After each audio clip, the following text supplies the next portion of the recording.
Hello everyone, 10th गुरु के इस YouTube channel पे आपका स्वागत है। मैं बिट्टू कुमार आ गया हूं अपने मैथ सीरीज के एक और नए टॉपिक के साथ, जो कि अपना ब्रज गुणन विधि। कौन सा विधि है आज?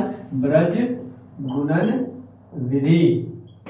हमने अभी तक पीछे तीन विधि, जो दो चर वाले रैखिक समीकरण को सॉल्व करने के यानी पेयर ऑफ लीनियर इक्वेशन को सॉल्व करने की जो तीन विधियां हैं, वो हमने तीन मेथड्स है वो हमने कवर कर लिया है। जो कि पहला था विलोपन विधि, एलिमिनेशन मेथड, जो कि आपने अगर नहीं देखा है तो जाके हमारे पीछे वाली वीडियो में आप एलिमिनेशन मेथड पहले आप देख के आओ। उसके बाद मैंने कराया आपको प्रतिस्थापन विधि, सब्स्टिट्यूशन मेथड, जो अगर आपने नहीं करा तो वो भी आप जाके पीछे देख के आओ। और तीसरा जो हमने वीडियो कर में कराया था वो था मेथड अपना तुलनात्मक विधि। ठीक है, अब जो आज हम करने जा रहे हैं वो कौन सा विधि है? हमारा ब्रज गुणन विधि, जिसको क्या बोलते हैं हम इंग्लिश में? Cross multiply method. क्या बोलते हैं मेरे भाई?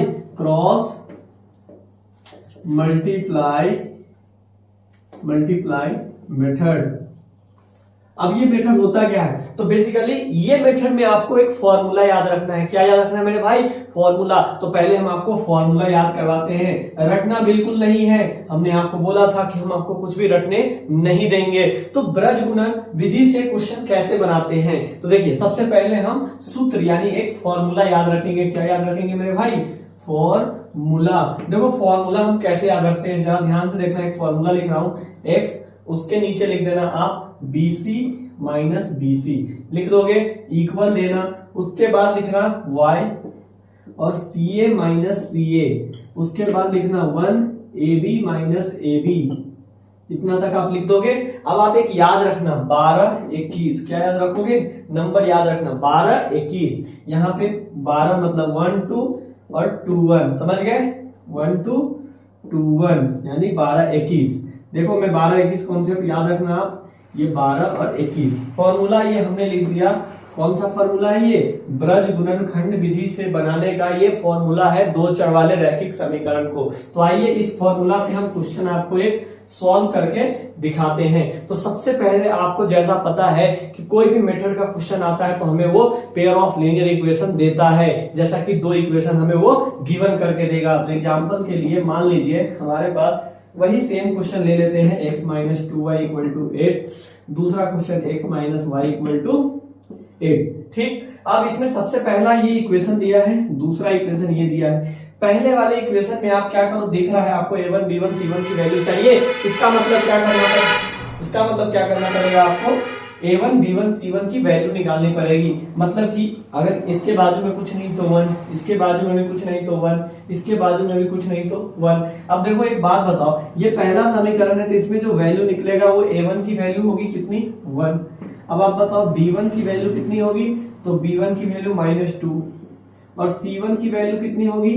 तो c1 की वैल्यू, ये इधर चला आएगा, आपको पता है स्टैंडर्ड फॉर्म में ये इधर आ जाता है, तो इसका साइन क्या हो जाएगा? माइनस, यानी माइनस का 8। ठीक, उसके बाद देखो सेम इसी तरीके से दूसरा समीकरण है तो इसमें 2 लग जाएगा, a2।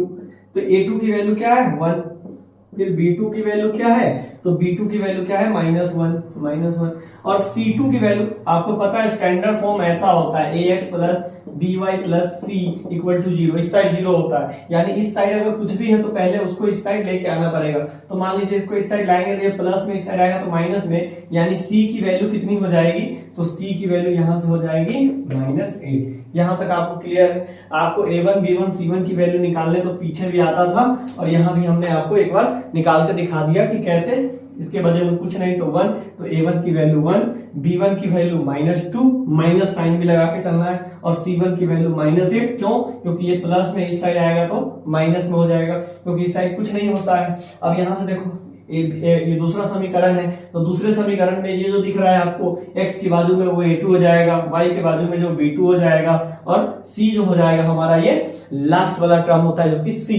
तो c2 हमने लिख दिया कितना? -8। अब क्या करना है? ये जो a1 b1 c1 की हमने जो वैल्यू निकाली है उसको क्या करना है? इस सूत्र में पुट कर देना, इस फॉर्मूला में पुट करना है। तो चलिए करते हैं। x का x लिख दिया भैया, ठीक है, समझ में आया। अब उसके बाद देखिए क्या लिखना है? b1, तो b1 की वैल्यू कितनी है? -2।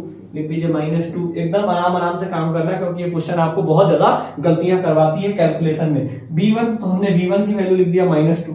उसके बाद c2, तो c2 की वैल्यू -8, तो -8। ठीक, फिर फॉर्मूला का माइनस माइनस लगा दिया, ठीक है। उसके बाद देखो b2, फिर b2 की वैल्यू कितनी है -1, ठीक। उसके बाद c1, तो c1 की वैल्यू कितनी है -8। चलो इसका काम तो हो गया, x वाले का काम।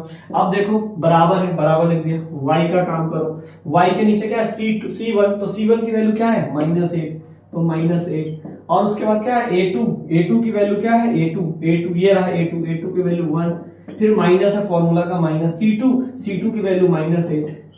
उसके बाद क्या है a1 की वैल्यू 1, देखो a1 की वैल्यू 1 इक्वल टू 1 अपॉन, अब देखो ये 1 का 1 लिख दिया। अब a1 की वैल्यू कितनी है, a1 की वैल्यू 1।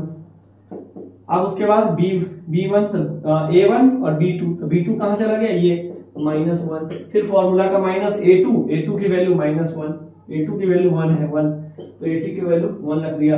अब उसके बाद b1 की वैल्यू -2। तो हमने क्या किया, सबकी वैल्यू इसमें पुट कर लिया। अब देखो ऊपर का मैं थोड़ा सा इरेज करता हूं। अब देखो क्या होगा, अब देखिए ये जो x है वो x का x जो का त्यों लिख दीजिए, ठीक। अब देखो माइनस माइनस मल्टीप्लाई होगा तो क्या हो जाएगा, प्लस हो जाएगा। यानी 8 और 2 में मल्टीप्लाई करोगे तो 16, 8 2 जा 16। माइनस का क्या लिखा दो, माइनस माइनस फिर मल्टीप्लाई होगा तो क्या हो जाएगा, प्लस। 1 में आप 8 से मल्टीप्लाई करोगे तो 8 ही आएगा, बराबर y का y लिख दो। आराम आराम से सॉल्व करो। 8 में 1 से मल्टीप्लाई करो -8, फिर माइनस का माइनस, बहुत बढ़िया। ये 8 में फिर 1 से मल्टीप्लाई करोगे -8 इक्वल 1 का 1 में 1 से मल्टीप्लाई करोगे -1, देखो यहाँ पे माइनस लगा है तो -1। अब देखो माइनस का माइनस, ये 1 में 2 से मल्टीप्लाई करोगे -2, समझ गए यहाँ तक। अब देखिए x का x, इसको क्या करोगे, 16 में से 8 जाएगा तो 8, y का y।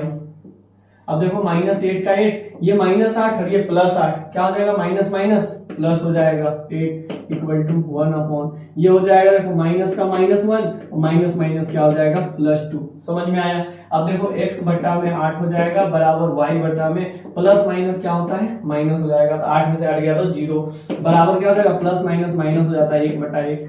अब हमेशा, अब आपको क्या करना है, जब ये टर्म आपको निकल के सामने आ जाए, जब x y के नीचे एक टर्म हमने सिंप्लीफाई कर लिया, यानी नीचे वाले को हम जब सॉल्व करके यहां तक ले आएंगे, तो एक बार इसके साथ इसको लेना है और एक बार इसके साथ इसको लेना है। मतलब एक बार पहले के साथ तीसरे को, एक बार दूसरे के साथ तीसरे को, ऐसे लेंगे। प्रथम क्या लिख देंगे, प्रथम तथा तीसरा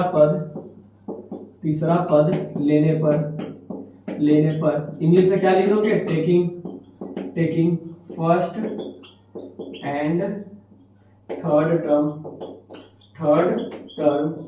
यानी पहला और तीसरा टर्म्स लेने पे। पहला टर्म्स कौन सा है, तो आपको साफ साफ दिखाई दे रहा है, पहला टर्म्स कौन सा है, तो पहला टर्म आपको दिख रहा है x/8। और थर्ड टर्म लेना है तो क्या करोगे, हमेशा आपको पहला के साथ थर्ड लेना है पहले और दूसरे के साथ थर्ड को लेना है। तो यहां से 1, अब देखो क्रॉस मल्टीप्लाई करना है, क्या कर देना है आपको, कोना कानी गुना करना है, यानी क्रॉस मल्टीप्लाई।